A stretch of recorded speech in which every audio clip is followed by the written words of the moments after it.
우리 다 같이 일어나셔서 하나님의 말씀 함께 봉독하길 원합니다. 데살로니가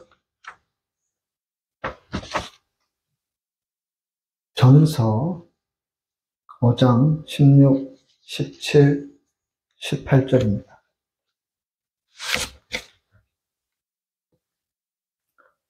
암송하셔도 좋고요. 우리 하나님의 말씀 함께 봉독합니다. 시작. 항상 기뻐하라. 쉬지 말고 기도하라. 범사에 감사하라. 이것이 그리스도 예수 안에서 너희를 향하신 하나님의 뜻이니라. 아멘. 주님의 말씀입니다. 같이 자리에 앉으시겠습니다. 함께 한 번 더 기도하겠습니다. 살아계신 하나님, 이 시간 주님의 말씀 듣기를 원합니다. 하나님 말씀이 우리의 심령에 던져질 때에 우리의 마음밭이 옥토가 되어서 30배, 60배, 100배의 결실을 맺는 그러한 시간이 되게 성령으로 인도하여 주시옵소서. 부족한 종은 가리시고 우리 하나님께서 친히 사랑하는 아끼시는 교우들의 가운데 말씀하여 주셔서 길이 열리지 않아서 답답한 자들에게는 길을 찾게 하시고 어둠 가운데 빛을 찾는 자들에게는 빛으로 주님께서 말씀하여 주시는 귀한 시간 되게 성령으로 인도하여 주시옵소서. 하나님의 뜻만이 드러나는 귀한 시간 되기를 소원하며 예수님 이름으로 기도드립니다. 아멘. 제가 미국에 와서 산지 이제 14년쯤 되었습니다. 아직도 제가 영어는 좀 서툴지만 사람들의 이야기를 듣고 있으면 미국에 사는 사람들이 가장 많이 말하는 것이, 가장 사용을 많이 하는 것이 Thank you 라는 것을 듣게 되고 저에게도 들립니다. 식당에 가서 주문을 해도요, 주문하는 사람도 결국에는 Thank you 하게 되고요, 주문을 받는 사람도 Thank you 합니다. 영화 티켓 등을 끊게 되면 티켓을 파는 사람도 Thank you 하고요, 티켓을 사는 사람도 티켓을 줘서 고맙다고 Thank you 하게 됩니다. 제가 조지아에 살 때였는데요, 60대 중후반 한 집사님이 계셨는데 이분은 경상도 사람이고요, 참 무뚝뚝해 보이고 다른 교인들에게도 인사도 제대로 하지 않는, 자기는 쑥스러워서 그렇게 하는데 다른 사람들이 보기에는 저렇게 인사도 하지 않지라고 생각될 정도로 무뚝뚝한 분이 계셨습니다. 주차를 돕는 분들이 계셨는데요, 누가 주차를 이렇게 좀 도와주면 감사합니다 하고 가면 될 텐데 그냥 얼굴은 약간 굳은 표정으로 그냥 목례만 살짝 하고 가는 그러한 분이 계셨습니다. 우연히 이제 그 가게에 제가 신방을 가서 함께 잠시 이제 지내는 모습, 그 가게를 운영하는 모습을 보았는데요, 작은 식당이었는데 제가 한 30-40분 있었나요? 계속 땡큐라는 말을 너무 많이 사용하는 것을 보게 됩니다.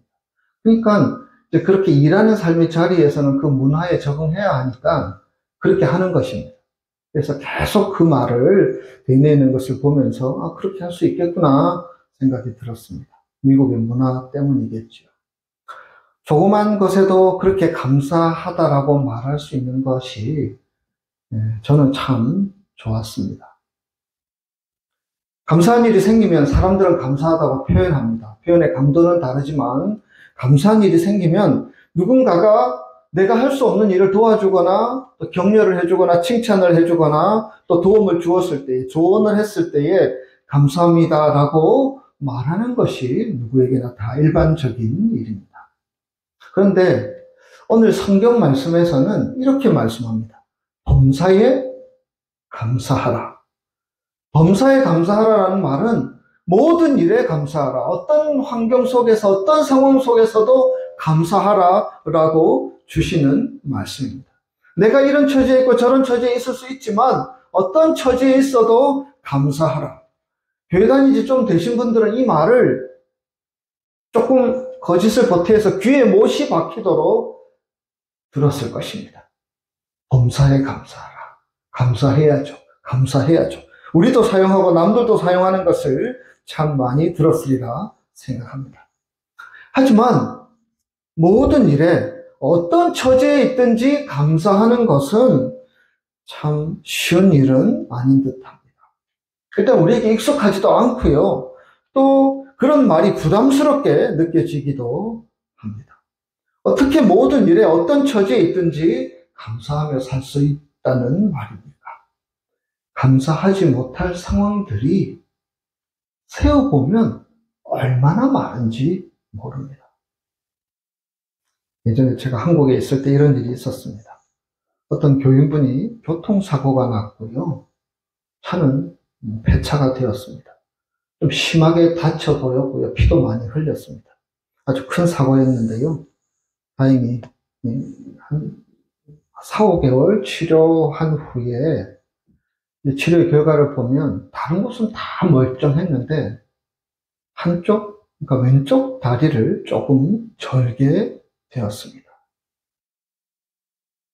사고에 비하면 그것은 그 정도는 할 수 있다라고 제3자의 입장에서는 생각할 수 있는 상황이었습니다.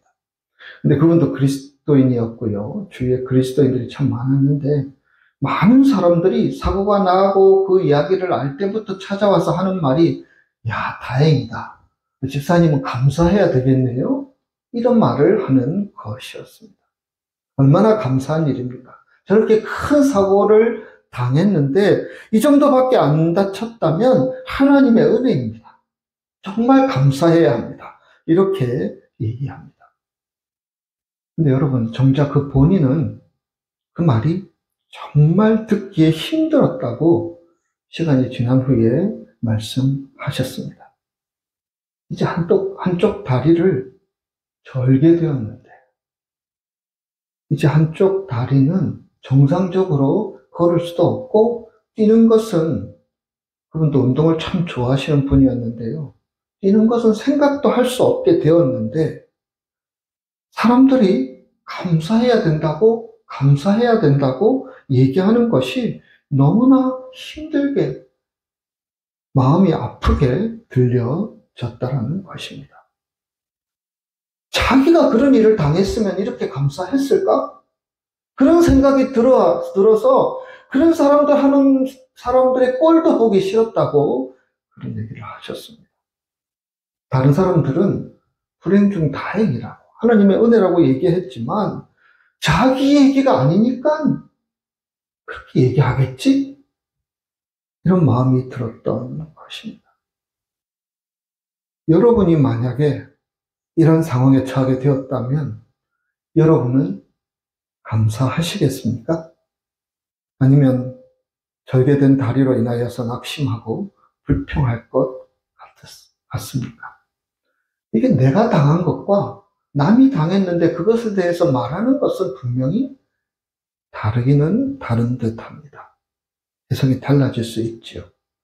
다리를 절게 되었는데 결과는 다리를 절게 되었음에도 불구하고 감사하라라는 말이 충분히 가슴 아프게 들릴 수 있을 것 같습니다. 실제로 주위를 살펴보면 범사에 감사하라 이 말씀이 너무 큰 무게로 다가오는 사람들이 참으로 많습니다. 우리가 직접 겪지 않았기 때문에 다른 사람이 겪은 거 보고 우리가 위로해준다고 감사하라고 하나님의 은혜라고 말하지만 정말 그 사람이 겪는 고통의 무게를 우리가 다 알 수는 없는 일들이 이 세상에는 참 많습니다. 30대 중반의 나이에 두 아이를 두고 젊은 아내가 질병으로 죽어갈 때 저는 그때 저도 30대였는데요. 그 남편분에게 감사하라고 말할 수가 없었습니다. 또 들은 이야기지만 하나뿐인 아들이 있는데요.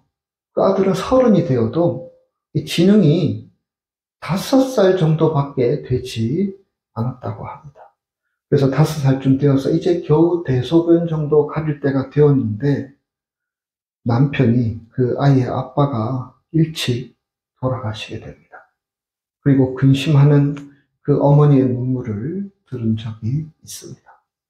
얼마나 힘들까 저는 상상이 가지 않았습니다. 자기 나라가 내전에 휩싸여서 어쩔 수 없이 살기 위해서 보트를 타고 가족, 아내, 아이들 데리고 유럽으로 밀항하는 중에 무사히 가기는 했지만 그만 그 중간에 아내와 아이들이 물에 빠져 다 죽게 된 한 남자가 울고 있는 것을 저는 뉴스에서 본 적이 있습니다. 내가 만약에 이런 일을 당했으면 어떠할까? 참 헤아려 보지만 쉽지 않은 일인 것 같습니다. 이런 사람들 앞에서 범사에 감사하라, 이 말은 좀 현실성이 없어 보입니다. 그냥 그런 말은 이상일 뿐 실제 현실과는 너무 먼 이야기처럼 느껴집니다. 그래서 누군가에게는 범사에 감사하라 라는 말이 참 좋은 이야기이기는 하지만 그냥 적당히 넘어갈 수 있는 문제고 그냥 받아들이기에는 너무 힘든 이야기처럼 들릴 때도 분명히 있습니다. 그러나 여러분, 우리가 다시 한번 생각해 보기를 원합니다. 어떤 말은 그냥 넘어갈 수 있는 이야기도 있고요. 어떤 말은 받아들이기 힘들지만 꼭 붙들어야 되는 말도 분명히 있습니다. 특별히 범사에 감사하라, 이 말씀은 살아계신 하나님께서 사랑하는 자녀들인 우리에게 주신 말입니다. 왜일까? 최소한 이런 질문은 필요한 것 같습니다. 왜 나는 지금 이런 상황에 있는데 범사에 감사하라고 말씀하실까? 이런 질문이 있어야 하지 않겠습니까? 이것은 하나님의 말씀입니다. 신앙이 없는 사람이면 무슨 그런 말을 해 하면서 이렇게 야박하면서 그냥 툭 저항하면서 말을 치고 나갈 수도 있겠지만 하나님께서 우리에게 주신 말씀이라고 생각하면 우리는 쉽게 이 말씀을 대할 수가 없습니다. 우리보다 우리를 더 잘 아시는 하나님, 우리에게 분명히 이런 말씀을 하시는 것은 이유도 있고 목적도 있지 않겠습니까? 여러분, 이 말씀을 어떻게 받아들이십니까? 사랑하는 교회 여러분, 우리 같이 믿는 사람들에게 하나님께서 범사에 감사하라고 말씀하시는 이유는 오직 이 한 가지 때문입니다. 그것은 우리가 가진 신앙 때문입니다. 우리 신앙이 어떤 신앙이냐? 이 세상의 모든 것은 살아계신 하나님이 주관하신다. 하나님의 주권 신앙, 이것을 우리가 알기 때문에, 이것을 우리가 믿기 때문에 그런 믿음으로 나아가는 우리에게 하나님은 요청하시는 것입니다. 범사에 감사하라. 우리에게는 좋은 조건의 상황들, 좋지 않은 조건의 상황들이 있습니다. 불안하고 힘든 상황이 있을 수도 있고 평안한 상황이 있을 수도 있습니다. 그러나 하나님의 주권은 이런 상황이든 저런 상황이든 하나님께서 가진 주권은 이 모든 것을 넘어서는 것입니다. 어떤 것은 하나님께서 복을 주셔서 하나님 감사합니다라고 말하기도 하지만 어떤 것은 운이 나빠서 잘 안 된 것이다. 재수가 없어서 안 된 것이다. 그래서 감사할 수 없다. 이런 것은 없다라는 것입니다. 모든 것이 하나님이 주관하시는, 하나님이 하시는 일입니다. 우리는 하나님을 믿습니다. 그런데 그 믿는다는 것은 하나님께서 이 모든 것을 주관하시는 것을 믿는다는 것입니다. 그냥 하나님께서 우리를 이 땅에 이런 조건 속에 살게 하시고 나 몰라라 하며 알아서 살라고 내버려 두시는 분이 결코 아니십니다. 그분은 사랑의 하나님이시며 하나님의 계획을 가지고 우리를 이끄시고 인도하시는 좋으신 하나님이십니다. 졸거나 주무시지도 않고 언제나 우리를 살피시는 하나님이, 제가 믿는 하나님, 여러분 한 사람 한 사람이 믿는 살아계신 하나님이십니다. 그 하나님을 믿고 의지하기에 우리는 범사에 감사할 수 있습니다. 조건 때문에 감사하는 것이 아니라는 것이죠. 우리 하나님은 실수로 잘못해서 우리에게 해를 가하는 분이 아닙니다. 나쁜 의도로, 고의로 우리를 수렁에 빠뜨리는 분이 아니십니다. 우리가 믿는 하나님은 결코 그런 분이 아니십니다.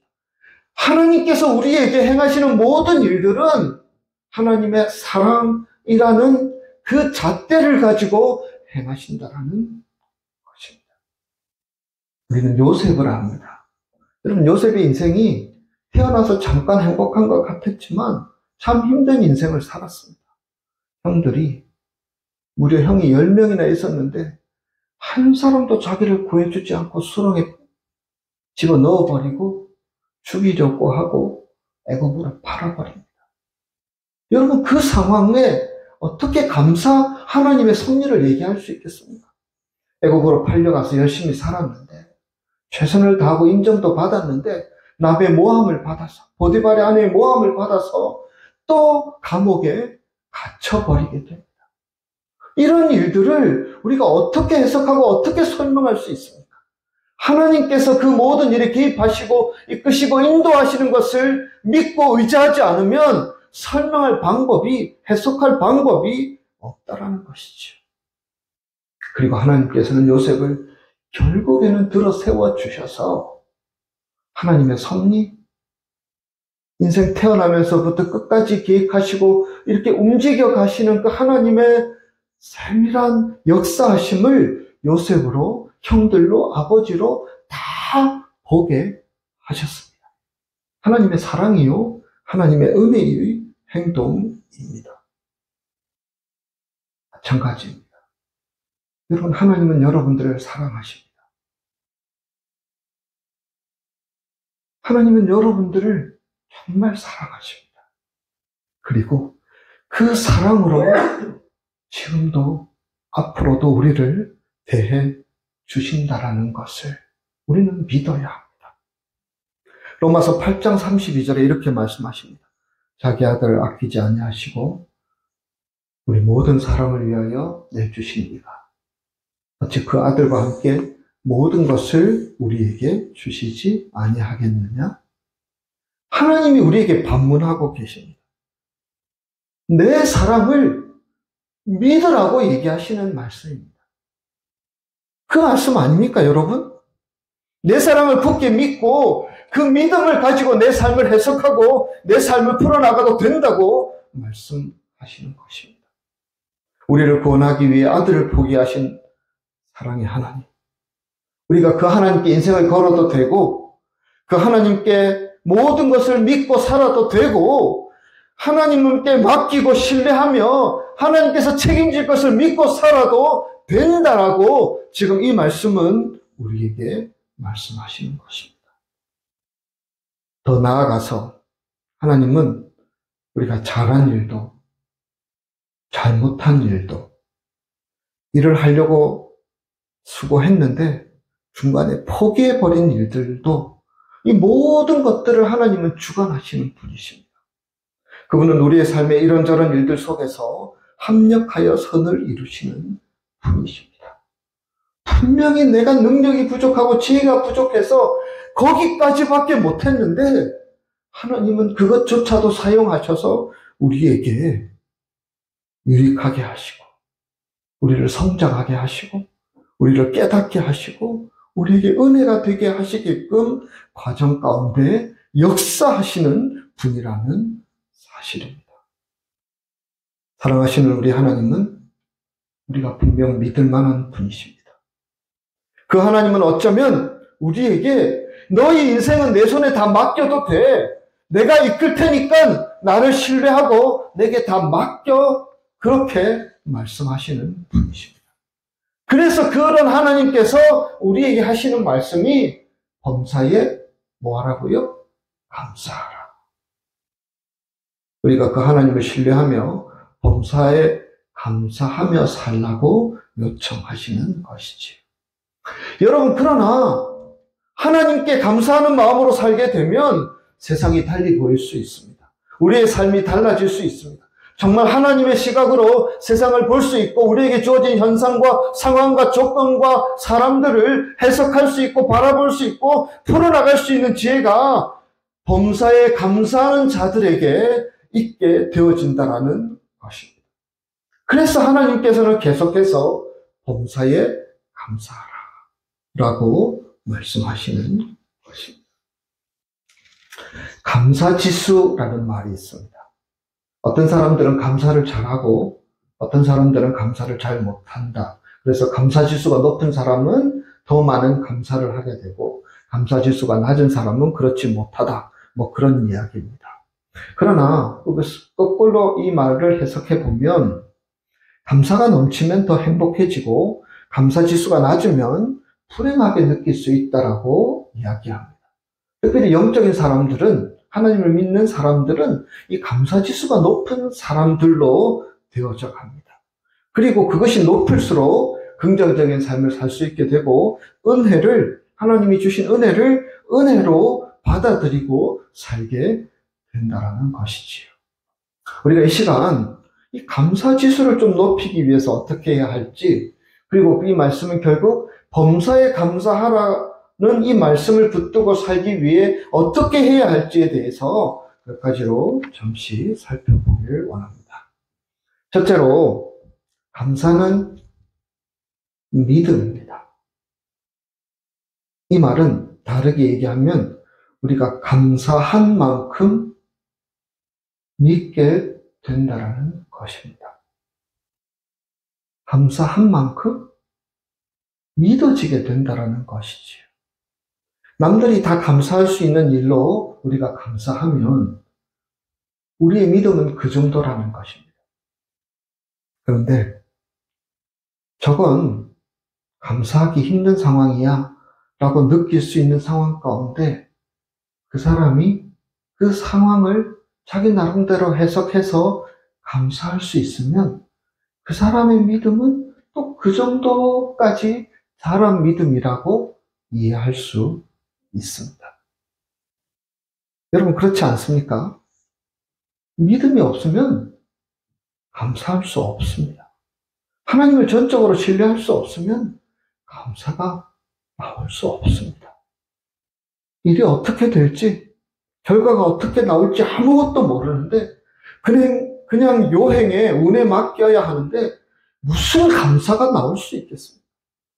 집에서 좋은 교육, 예의 바른 교육을 받아서 입에서 감사, 땡큐가 계속 나오는 사람들을 보면 그런 사람들은 참 귀한 것 같지만 그런 사람들에게 믿음이 없으면 그 한계가 분명히 있다는 것이 보여집니다. 오히려 그런 사람들이 한계를 넘어서게 될 때에 더 크게 낙심하고 더 크게 실망하고 과격해지는 경우들을 저는 분명히 보았습니다. 믿음의 크기에서 감사가 나오는 것입니다. 다르게 얘기하면 우리가 감사하다 보면 믿음이 커가게 됩니다. 어떤 사건으로 인해 우리의 마음속에 불평과 원망이 솟구쳐 나올 수 있습니다.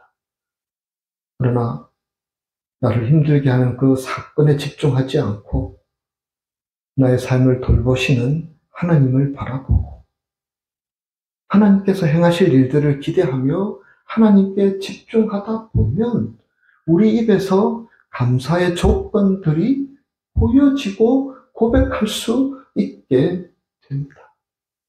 그러면서 감사를 배워나가는 것입니다. 여러분, 많이 가지고 무엇이든지 할 수 있는 사람도 감사하는 사람이 있고요. 사사건건 불평하는 사람도 분명히 있습니다.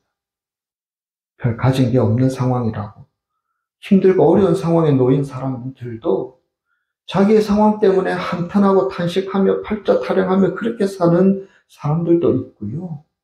감사하며 살아가는 사람들도 있습니다. 입으로 감사하고 삶으로 감사합니다. 감사하면서 우리의 믿음을 견고히 자라며 감사하면서 하나님의 뜻을 배워가고 알아가게 됩니다. 그래서 범사에 감사하는 것은 하나님의 뜻입니다. 우리에게 범사에 감사하라고 명령하신 것은 우리에게 유익을 주시기 위한 하나님의 계획과 섭리가 달려져 있는 것입니다. 여러분들에게 질문합니다. 여러분 지금 감사할 수 있는 것이 무엇이 있으십니까? 어떤 조건과 상황 때문에 감사하고 계십니까?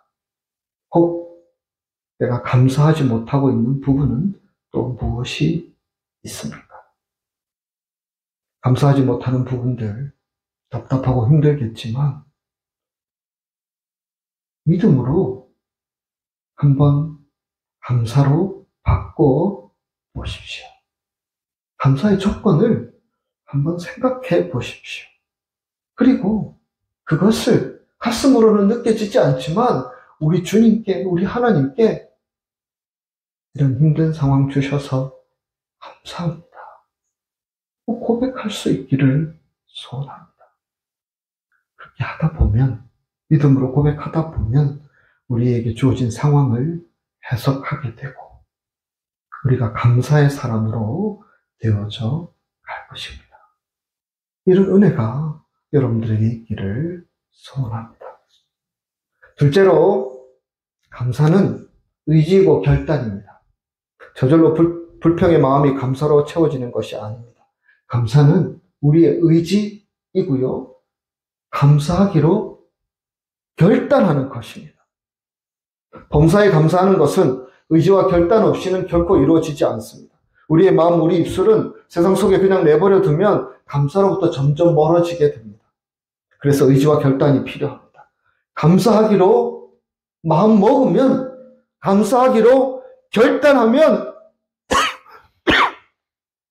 우리는 감사의 자리로 나아갈 수 있습니다.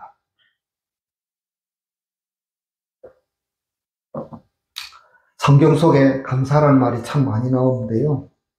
성경에 나오는 감사는 조건의 감사는 전혀 없습니다. 조건을 넘어서는 감사입니다. 조건을 따져서 감사하는 것은 하나님 모르는 사람도 하고요. 누구나 다 합니다. 누구나 다 합니다. 이 미국에 사는 사람들은 왜 그렇게 감사라는 말을 많이 하는지. 아무나 다 감사합니다. 1분만 줘도 감사하고 한번 웃어줘도 감사합니다. 그러나 그것이 그리스도인의 감사라고 말할 수 없지 않겠습니까?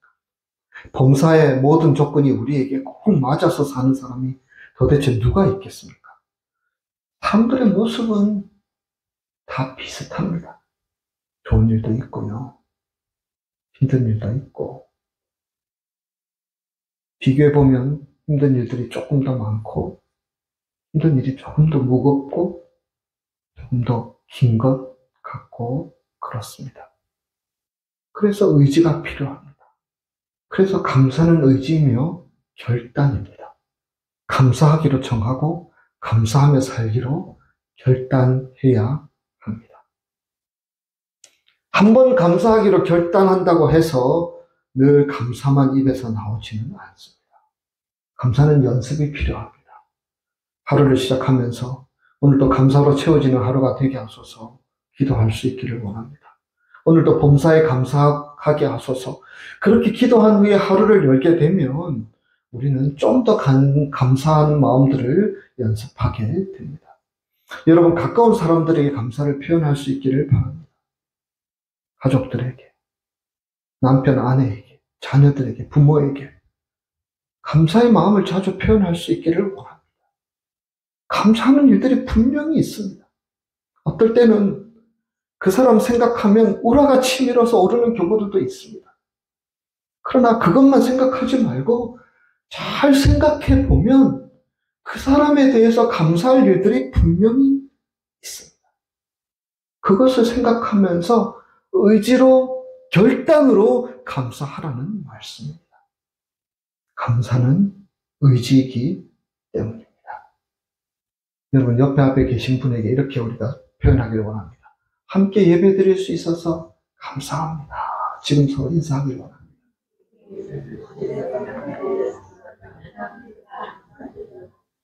정말 감사하시지요? 매일 저녁 감사의 기도를 드리는 것도 한 방법입니다. 그리스도인들은 우리에게 선물로 주신 이 귀한 하루를 대충 살 수 없습니다. 점검하고 돌아봄이 필요합니다. 그래서 하루를 돌아보며 좋은 일에도 감사하고 좋지 않은 일에도 감사의 조건을 찾아보고 감사하기 원합니다. 힘든 상황에서도 의지적으로 찾으려고 하면 분명히 찾을 수 있습니다. 감사 일기도 좋고 감사 카드도 좋습니다. 여러분, 월마트 등에 가면 1불 미만의 돈으로 땡큐 카드 얼마든지 살 수 있습니다. 이제 몇 주 후면 땡스기빙인데요. 그냥 감사의 마음을 담아 누군가에게 감사하는 마음들을 한번 써보는 것도 좋을 것 같습니다. 그리고 여러분 기도할 때에 꼭 감사 기도를 할 수 있기를 원합니다. 하나님 앞에 딱 서게 되면, 이렇게 꿇어앉게 되면 이런저런 기도할 제목들이 많지 있지만 먼저 하나님을 생각하고 감사할 수 있기를 원합니다. 오늘도 이 지긋지긋한 춥고 어두운 날이 시작되었네, 이렇게 말하면서 하루를 시작하는 사람과, 오늘도 새로운 하루를 선물로 주셔서 나로 과거를 잊고 새 출발하게 하신 하나님께 감사드립니다, 이런 말을 하고 살아가는 사람의 하루가 분명히 다를 수 있지 않겠습니까? 이런 연습, 이런 훈련과 의지를 통해서 감사를 결단할 수 있는 사람, 감사를 선택할 수 있는 사람, 바로 그런 사람이 저와 여러분이 될 수 있기를 주님의 이름으로 축복합니다. 마지막 셋째로, 감사는 표현을 통해서 더 풍성해집니다. 우리는 하나님께 감사를 표현함으로, 이웃들에게 감사를 표현함으로 감사가 더 풍성해질 수 있습니다. 입술로 표현하고 봉사로 표현하고 또 물질로도 할 수 있습니다. 여러분, 십자가 속에 담긴 그 하나님의 사랑과 은혜를 깨달은 사람은 우리가 하나님 앞에 입술로 늘 감사하며 살아갈 수 있습니다. 주님 감사합니다, 주님 감사합니다 살아가면서 기도의 자리가 있지 않더라도 매 순간순간마다 감사를 고백하며 살아갈 수 있습니다. 그리고 그 감사를 느낀 사람들은 우리의 시간으로 하나님 앞에 감사를 표현하고 드릴 수 있습니다. 봉사하며 섬길 수 있다는 것입니다. 예배 드리는 것 귀하고 소중한 시간이고 하나님 앞에 드리는 시간이지만, 우리가 시간을 좀 더 내어서 봉사하며 하나님께 감사를 표현하는 것도 너무나 귀합니다. 내 시간 아깝지 않은 사람이 누가 있겠습니까? 중심에서 감사가 흘러나오는 사람은 교회를 섬기고 사람들을 섬김으로 봉사할 수 있습니다. 지금 저희는 토요일마다 우리 한 분 집사님이 늘 교회 청소를 하고 있는데, 내년부터는 사인업을 해서 돌아가면서 이런 일을 하면 어떨까 생각도 하게 됩니다. 여러분, 우리에게 주어진 힘과 시간들을 누군가를 위해서, 주님을 위해서, 사람들을 위해서 쓰는 것만큼 하나님께서 은혜를 주신 목적을 이루는 것이 또 어디에 있겠습니까?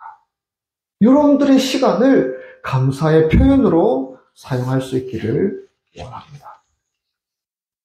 물질도 그렇습니다. 하나님께 감사할 수 있기를 원합니다.